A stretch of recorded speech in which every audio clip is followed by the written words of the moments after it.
As I got more and more into Mezco, it was quite obvious that eventually I'd get one of their big releases. And I thought first of all it was going to be the Turtles, but it ended up being this insane 5-pack. I say 5-pack, Herbie's included. Don't forget Herbie. As you can see, the box is huge. I have 5 releases from Mezco, none of which have the same size boxes. I understand why that is. It just makes displaying them really annoying.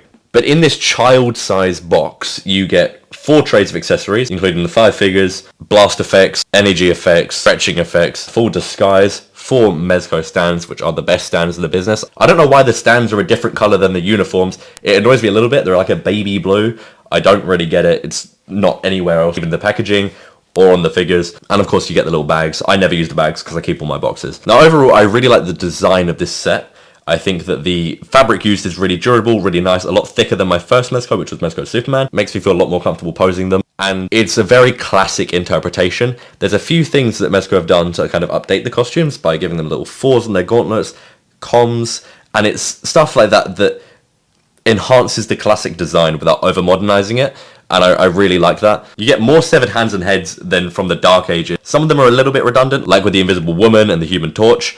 I'll talk about that later. But overall, I'm really happy with the proportions of this set, how they fit in with everything else. They are amazing. Fantastic even. Starting off with the leader of the Fantastic Four. He's probably the most fun to play with out of the group. Obviously, when you take him straight out of the box, he's just a generic guy. I've got some issues with the side of mine. I just don't like the way he looks. I'm not a fan of it. But overall, it's decent proportions. He comes with 3 heads. One of them looks like the soon-to-be convicted wall builder. Then you have a smiling head, which I really like, and then the bearded head. The bearded head has to be my favourite. There's a bit in it that feels a bit off to me, but the beard just carries. I need more bearded figures in my collection. I might buy Solar Suit Superman just for the beard and mullet. I'm not going to talk about the articulation for Mr. Fantastic whilst he's like this, because it's the exact same for Johnny Storm. But where this figure really shines is with all of his stretched out parts. You get stretched out legs, stretched out torso and arms, stretched out hands, and stretched out neck, which does look a little bit funny.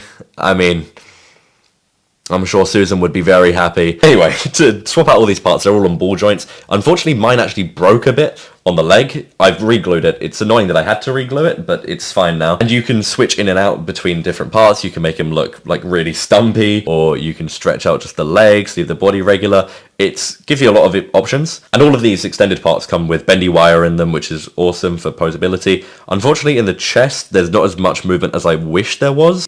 Doesn't arch over as much, doesn't turn to the side as much as I really was hoping for. The arms do everything you need. I get why the chest doesn't move the way I want it to. It's just a little bit annoying. But with the stretched out legs and upper torso, that is my favourite get up for Mr. Fantastic and how I have him displayed on my shelf. The extra hands that come with the figure are decent. He comes with a pointing hand, one's to hold the ultimate nullifier. He comes with the ultimate nullifier, which is sick. I think the only thing really missing from this character is the lab coat. It's something I really wish was included. I hope that if they make an Ant-Man, I hope they include a lab coat, which I could probably interchange between them. Next up, Susan Storm, the Invisible Woman. Now you can just tell this figure was sculpted by a man, probably one that doesn't have a very good relationship with his mother, but I think she looks great here. Not for those reasons. She comes with the most hands out of the set, which is mad, and I don't know what ones go with what power accessories. I can't be bothered to figure it out. There's 3 heads that are included for her, 2 of which look very similar. One's just got their mouth slightly open. I don't know why this was done the way it was. I wish that she maybe came with a smiling head that's shown on the back of the box. I just think as is, it seems a little bit redundant. The angry head is very cool. They're all sculpted to show that she's got a lot on her mind, or, you know, more intentionally, they've got a magnet there which you can use to attach some of the effects. She comes with quite a few effects which are really cool. My favourite one is the one that magnetizes to her forehead. She comes with a small shield, and then she also comes with 2 kind of projection effects which plug into this massive shield. As said previously, I don't know what hands plug into which. I have tried. I spent more time than I care to admit trying to figure it out. If I want to have the big shield, I just use a stand, hold it up like that. That's more than fine. I do wish that the hands were integrated into the shield, a bit like what they did with Johnny Storm and his fire effects. Sue has single joints everywhere. She can barely move. I mean, I don't really see it as that much of a problem, as I wasn't planning on doing these really expressive poses with Sue. But something that I thought was going to be limiting but is decent is her hair. She's got longer hair than Mafex Thor, but it moves really freely. It's rubber at the back, so it just kind of moves out of the way a little bit, and she's got a lot of motion in her neck, so you're able to do most of what you want with her. Although there's actual limitations in the joints, I'm not really finding myself caring that much. Now, her brother Johnny is probably my favourite out of the set. And that is the most unexpected thing from this. I always was in the boat of, I want to have a fully translucent Johnny Storm. But the more I play around with him, I have a great time. In the box, you get him with his regular head on. He's another one, a bit like Sue. He comes with 3 heads, 2 of which are, once again, very similar. I would have liked, as I said before, a really big smile or maybe an angry head. Where the figure really shines is when you swap out that neck piece for the red one, attach the flame on head, attach all these fire accessories that are included, and just you're able to have so much fun with this figure. All the hands for him are to either hold fireballs or to look like he's flying in the air. Speaking of the hands holding the fireball effects, he comes with 4 fireballs, 3 of which are just regular. One of them has got a small hole in the back which you can attach to a clear armature included. It looks like he's throwing it, which is awesome. Then he also comes with a separate hand which is molded into a sweeping motion with extra fireballs, one of the best looking accessories in the set. Then he also comes with this massive fire stand. I'm not a fan of it. Anytime I've tried to put him in it, he looks really static. So when I take pictures, I just simply put it behind him. Looks great like that. While the light up parts are a really cool feature, I find myself not really using them that much. As with the head, when you light up the head, the rest of the body doesn't light up. So the rest of the flames look worse retroactively. And as I mainly only use the base when I'm taking pictures, it's illuminated pretty well by my lights anyway. So while yes, it's a cool feature, it's personally not for me. But Johnny's range is really good. Double jointed everywhere. Good waist rotation, all of that. I even actually head swapped this guy with a Spider-Man. Posed him as if he was Spider-Man, which was quite fun to do. Quite stocky, and I like that size on Johnny. Thing is my favourite looking figure in my collection, I think. The painting, the sculpting is amazing. All the heads are unique and really interesting. I love them. I just love the regular grumpy one. It's just my favourite head for him. Comes with 3 pairs of hands, the fists that come on the package, 2 pairs of open hands. One of them's gripped a bit more firm to use with its accessories. Speaking of which, he comes with a metal bar which can be bent because it's got bendy wire in it, and then also a lamppost which can be bent. And the best accessory with the figure is his trench coat and his glasses and his fedora. These all just fit really nicely onto the figure. Coat is extremely high quality. Bendy wire throughout just looks fantastic, and because of that bendy wire you can make it look windswept, and this is my favourite way to display the figure. For Ben's articulation, it is quite limited. He is basically a Marvel legend, but with really nice short, quite a big thing. But I've been able to have quite a bit of fun with him. His butterfly joints seem very redundant. They don't seem to move a lot. And the rotation in the arm and stuff keeps getting caught on the sculpt, which is a little bit annoying. It does feel a little bit breakable, which I'm not very happy with. You can see how when you move the arm around, the shoulder kind of breaks away from the rest of the joint. I'm not sure about over time. I'm hoping that it's fine.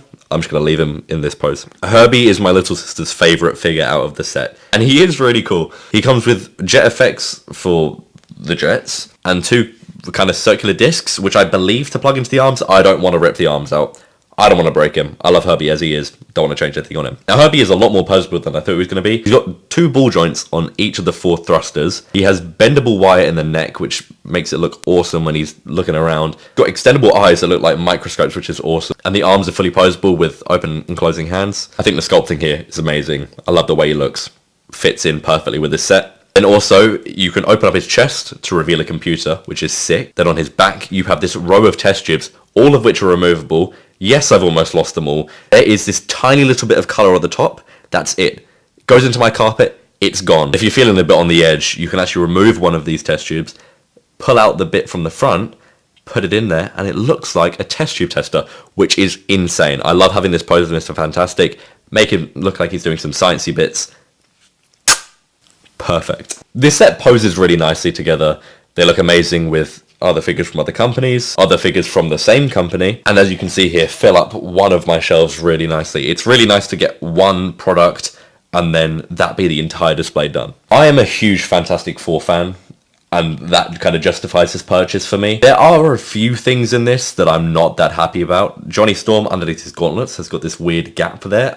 Ben Grimm has got these small white bits underneath his shorts. That's not from me. He's not gone in the jar yet. And obviously I spoke about Mr. Fantastic, wishing that he came with a different coat, was a bit more bendable in the torso, and the heads on Johnny Storm and Susan Storm I wish were altered a little bit. But regardless of all of that, I am still really happy with this set. If you divide the price by 4, you end up paying less than an individual Mezco per figure. And I am overall happy with that. It is a lot of money to go out at once, but when I break it down like that mentally, I'm a lot more happy with this purchase. There's nothing I've really had to fix on the figures, apart from Mr. Fantastic's legs. All the tolerances are good, and they just look amazing straight out of the box. For accessories, I'm going to give this pack a 9.5 out of 10. A few things I want to change, but overall comes with an insane amount of stuff. Posability, overall, I'm going to give it like a 6.3. It's a Mezco. It's not going to be the most posable set, but They do what you need them to do. For looks, I want to give them a 10. I think this is a perfect representation of the Fantastic Four. There are no changes I'd make to the appearance of the figures. And for value, I'm going to give it 8.5. Yes, it's very expensive, but as I said before, break it down in smaller chunks, and it seems a lot more reasonable. Anyway, next up, Doctor Doom. See you later.